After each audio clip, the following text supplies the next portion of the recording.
السلام علیکم ورحمۃ اللہ وبرکاتہ۔ امید ہے اللہ کے فضل و کرم سے تمام دیکھنے والے ناظرین خیر و عافیت سے ہوں گے۔ اللہ تعالیٰ تمام ناظرین کو دنیا جہاں کی خوشیاں عطا فرمائے، آمین۔ آج کا ہمارا جو موضوع ہے وہ ہے اولاد کے متعلق۔ میرے دوستو، اولاد کا ہونا یہ بھی ایک نعمت ہے، اور ہر ایک انسان کی خواہش ہوتی ہے کہ یا اللہ ہمیں اولاد دے، اولاد نیک صالح ہو، فرما بردار ہو، ماں باپ کی آنکھوں کا ٹھنڈک ہو۔ یہ ہر انسان کی خواہش ہے، لیکن میرے دوستو اللہ تعالیٰ فرماتے ہیں یہ میرے ہاتھ میں ہے، میں جس کو چاہوں لڑکی دوں، جس کو چاہوں لڑکا دوں، جس کو چاہوں دونوں دوں، جس کو چاہوں دونوں نہ دوں۔ یہ اللہ تعالیٰ کے ہاتھ میں ہے۔ بعض کے ہاں آپ دیکھتے ہیں ماشاءاللہ اتنے زیادہ بیٹے ہوتے ہیں لیکن بیٹی ایک بھی نہیں ہوتی، اور بعض گھرانوں میں آپ دیکھتے ہیں بیٹیاں ہوتی ہیں لیکن بیٹے ایک ہوتے ہیں یا ایک بھی نہیں ہوتے۔ یہ سب میرے رب کی قدرت ہے میرے دوستو۔ جی ہاں، تو آج کا پیارا سا موضوع شروع کرنے سے پہلے اگر ہمارے چینل پر آپ نئے ہیں، ابھی تک سبسکرائب نہیں کیا، جلدی سے سبسکرائب کر کے بیل آئیکن کے بٹن کو پریس کریں تاکہ ہر نئی آنے والی ویڈیو آپ تک پہنچ سکے۔ تو میرے دوستوں، اولاد کے لیے آپ کو دل میں ایک طلب ہو تو اللہ تعالیٰ یقیناً آپ کو اولاد دیں گے، نیک صالح اولاد دیں گے۔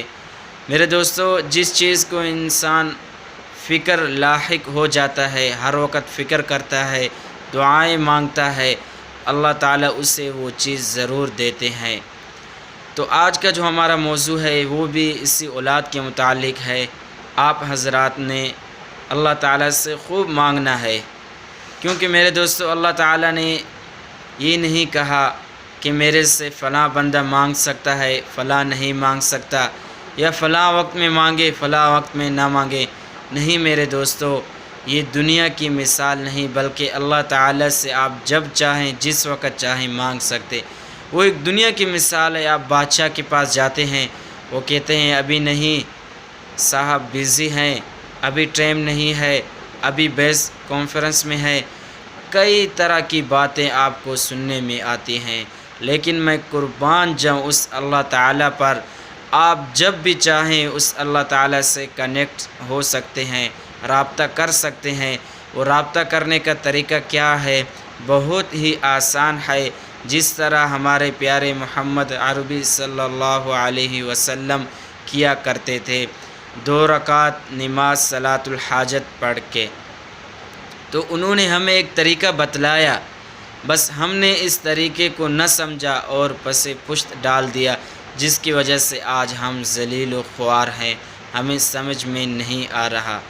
تو میرے دوستو، آپ ہر وقت اللہ تعالیٰ سے مانگیں، 2 رکعت صلاۃ الحاجت پڑھیں، اور اس کے پڑھنے کے ساتھ ساتھ آپ نے بسم اللہ الرحمن الرحیم یہ وظیفہ کرنا ہے، جو کہ آپ کے سکرین تھمبنیل پر بتایا گیا۔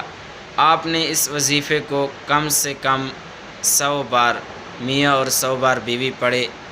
انشاءاللہ اللہ کے حکم سے اللہ تعالیٰ آپ کو 11 دن کے اندر اولاد سے امید، یعنی کہ اللہ تعالیٰ حمل ٹھہروائیں گے، اور اللہ تعالیٰ سے آپ نے دعائیں خوب کرنی ہیں میرے دوستو، انشاءاللہ اللہ تعالیٰ آپ کو خوب دیں گے۔ تو یہ تھا ہمارا آج کا مختصر سا ویڈیو۔ اگر آپ کو اچھا لگے تو ایک پیارا سا کمنٹ کر دیں، اپنے دوستوں اور رشتہ داروں میں صدقہ جاریہ کی نیت سے شیئر کر دیں۔ آج کے لیے اتنا ہی، چاہتے ہیں اجازت۔ السلام علیکم ورحمۃ اللہ وبرکاتہ۔